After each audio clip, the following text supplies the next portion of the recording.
Welcome to Wellness Wednesday on a Thursday. Sorry for not posting yesterday. It was a crazy day and it takes me a long time to do these things, so there you have it. Anyway, week 4 of returning to jumping without leaking. Breath review. By now you've been working on breathing, squatting, heel raises, short foot, doming. And putting it together. So now we're gonna review back with the breathing and go from there. Diaphragmatic breath. Super important because of the connection between the diaphragm and the throat and the pelvic floor. When the diaphragm descends on the inhale, pelvic floor also descends to keep everything happy. And when you, on the exhale, diaphragm elevates, pelvic floor elevates. So we use our breath to help with maintaining pressure and also to help naturally activate and relax our muscles. So to do a diaphragmatic breath properly, we want to make sure we have that 360-degree expansion of the rib cage, especially the lower rib cage. Because again, this is where the diaphragm sits. It attaches to the base of the rib cage. So when we breathe, we're thinking about expanding in all directions. I would like to say like an inner tube or like an umbrella.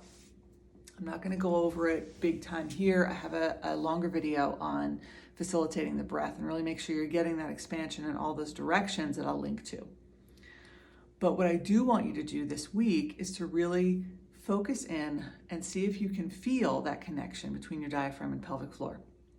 So before you go to bed at night, if you're in a quiet space, maybe sitting down, drinking a coffee or reading a book, with all our free time, practice your breath and see if you can notice on the inhale, feeling the descent of your pelvic floor. It shouldn't be a huge, big descent. In fact, if you feel a really big descent, you might be bearing down, pushing. We don't want that. So you should just feel just a subtle descent or at least just a softening or lengthening of the pelvic floor on the inhale. And then on the exhale, the pelvic floor just naturally draws up. So become aware, begin to do some quiet breathing, focusing on expanding that lower rib cage, keeping the upper rib cage and chest quiet, and see if you can feel that. Second thing I'd like for you to do is during exercise, when you're exercising, when you're doing something active, notice your breathing. How are you breathing? That's the first thing. We can't change what we're not aware of. So notice, are you holding your breath? Are you breathing shallowly? Are you panting? Are you taking long breaths? So once you become aware of it, then I want you to try to consciously use your diaphragmatic breathing while you are exercising. See how it works for you. Maybe it works better for you to take inhales on the hard part, exhale. So pair your breathing with what feels comfortable to you.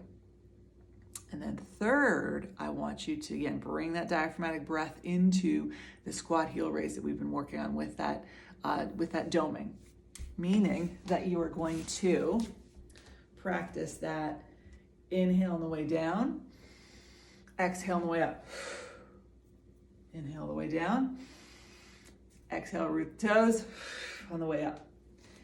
And just play around with that. Inhale, exhale, inhale, exhale, and play around with it. Exhale, inhale, exhale, inhale. Now exhale all the way through. Inhale at the top, exhale all the way through. Try those three things, three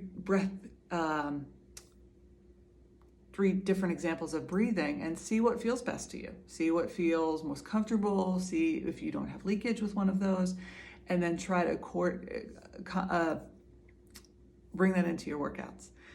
So I hope this was helpful. Let me know, comments, questions,